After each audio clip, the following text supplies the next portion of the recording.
ओम श्री गणेशाय नमः। ओम श्री गुरुदेवाय नमः। शुक्रवार व्रत कथा। शुक्रवार के दिन माता संतोषी का व्रत पूजन किया जाता है, जिसकी कथा इस प्रकार है। माँ कहने लगी, मेरी बात मान, सवेरे नहा धोकर संतोषी माता का नाम ले, घी का दीप जला, दंडवत कर दुकान पर जा बैठ। देखते देखते सारा लेन देन हो चुका जाएगा, जमा का माल बिक जाएगा, सांझ होते होते धन का ढेर लग जाएगा। अब बूढ़ी के बात सुन मानकर वह नहा धोकर संतोषी माता को दंडवत, घी का दीप जलाकर जा बैठा। थोड़ी देर में देने वाले रुपये लाने लगे, लेने वाले हिसाब लेने लगे। कोठे में भरे सामान के खरीदार नगद दाम दे सौदा करने लगे। शाम तक धन का भारी ढेर लग गया। मन में माता का नाम ले, चमत्कार देख प्रसन्न हो घर ले जाने के वास्ते गहना कपड़ा सामान खरीदने लगा। यहाँ काम से निपट तुरंत घर को रवाना हुआ। उधर उसकी पत्नी जंगल में लकड़ी लेने जाती। लौटते वक्त माता जी के मंदिर में विश्राम करती। वह तो उसके प्रतिदिन रुकने का जो स्थान ठहरा। धूल उड़ती देख माता से पूछती है, मैया यह धूल कैसे उड़ रही है? माता कहती है, हे पुत्री, तेरा पति आ रहा है, अब तू ऐसा कर, लकड़ियों के 3 बोझ बना ले। एक नदी के किनारे रख और दूसरे मेरे मंदिर पर, तीसरा अपने सिर पर। तेरे पति को लकड़ियों का गट्ठर देख मोह पैदा होगा, वह यहाँ रुकेगा, नाश्ता पानी खाकर माँ से मिलने जाएगा। अब तू लकड़ियों का बोझ उठाकर जाना और चौक में गट्ठर डालकर जोर से आवाज़ लगाना, लो सासू जी लकड़ियों का गट्ठर, लो उसी की रोटी दो, नारियल के खेपड़े में पानी दो, आज मेहमान कौन आया है? माता जी से बहुत अच्छा कहकर वह प्रसन्न मन से लकड़ियों के 3 गट्ठर बनाई। एक नदी के किनारे पर और एक माता जी के मंदिर में रख। इतने मुसाफिर आ पहुंचा। सूखी लकड़ी देखकर उसकी इच्छा उत्पन्न हुई कि हम यहीं पर विश्राम करें और भोजन बनाकर खा पी कर गाँव जाएं। इसी तरह रुककर भोजन बना विश्राम कर के गांव को गया। सबसे प्रेम से मिला। उसी समय सिर पर लकड़ी का गट्ठर लिए वह उतावली सी आती है। लकड़ियों का भारी बोझ आंगन में डालकर जोर से 3 आवाज़ देती है, लो सासू जी लकड़ियों का गट्ठर, लो भूसी की रोटी दो, आज मेहमान कौन आया है? यह सुनकर उसकी सास बाहर आकर अपने दिए हुए कष्टों को भुलाने हेतु कहती है, बहू ऐसा क्यों कहती है? तेरा मालिक ही तो आया है, आ बैठ, मीठा भात खा, भोजन कर, कपड़े गहने पहन। उसकी आवाज़ सुन उसका पति बाहर आता है, अंगूठी देकर व्याकुल हो जाता है। माँ से पूछता है, माँ यह कौन है? माँ बोली, तेरा बेटा, यह तेरी बहू है। जब से तू गया है तब से सारे गांव में भटकती फिरती है, घर का काम काज कुछ करती नहीं, 4 पहर आकर खा जाती।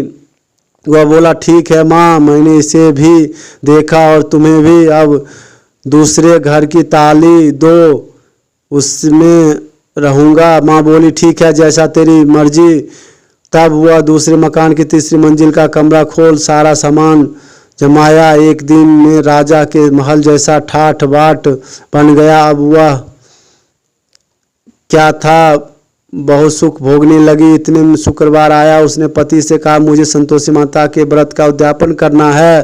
पति बोला, खुशी से कर लो। वह उद्यापन की तैयारी करने लगी। जिठानी के लड़के को भोजन के लिए कहने गई। उन्होंने मंजूर किया, परंतु पीछे से जिठानी ने अपने बच्चों को सिखाया, देखो भोजन के समय खटाई मांगना, जिससे उसका उद्यापन पूरा न हो। लड़के जिमने आए, खीर खाना पेट भर खाया, परंतु बाद में खाते ही कहने लगे, हमें खटाई दो, खीर खाना हमको नहीं भाता, देकर रुचि होती है। वह कहने लगी, भाई खटाई किसी को नहीं दी जाएगी, यह तो संतोषी माता का प्रसाद है। लड़के उठ खड़े हुए, बोले, पैसा लाओ। भोली बहू कुछ जानती नहीं थी, उन्हें पैसे दे दिए। लड़के उसी समय हटकर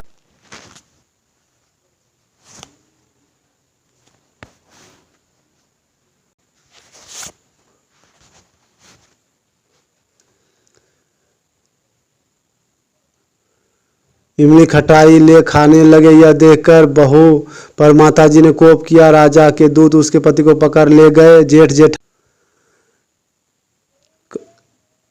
लूट लूट कर धन इकट्ठा कर लाया।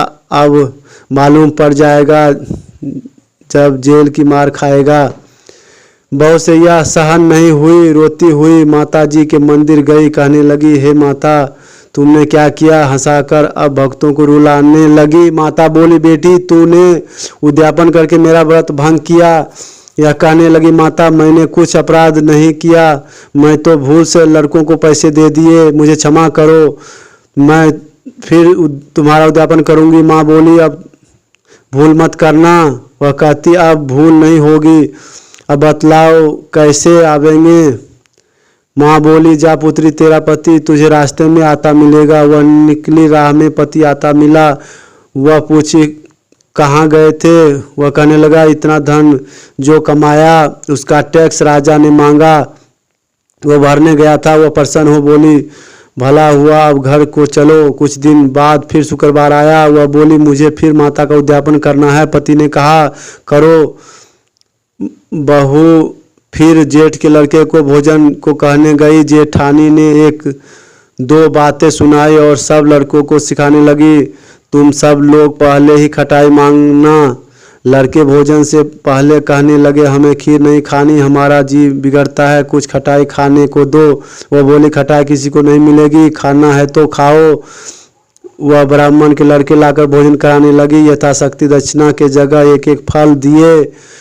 संतोषी माता प्रसन्न हुई। माता की कृपा होते ही 90वें मास में उसकी चंद्रमा के समान सुंदर पुत्र प्राप्त हुआ। पुत्र को पाकर प्रतिदिन माता जी के मंदिर को जाने लगी। माँ ने सोचा, यह रोज आती है, आज क्यों न इसके घर चलूं। यह विचार कर माता भयानक रूप बनाई।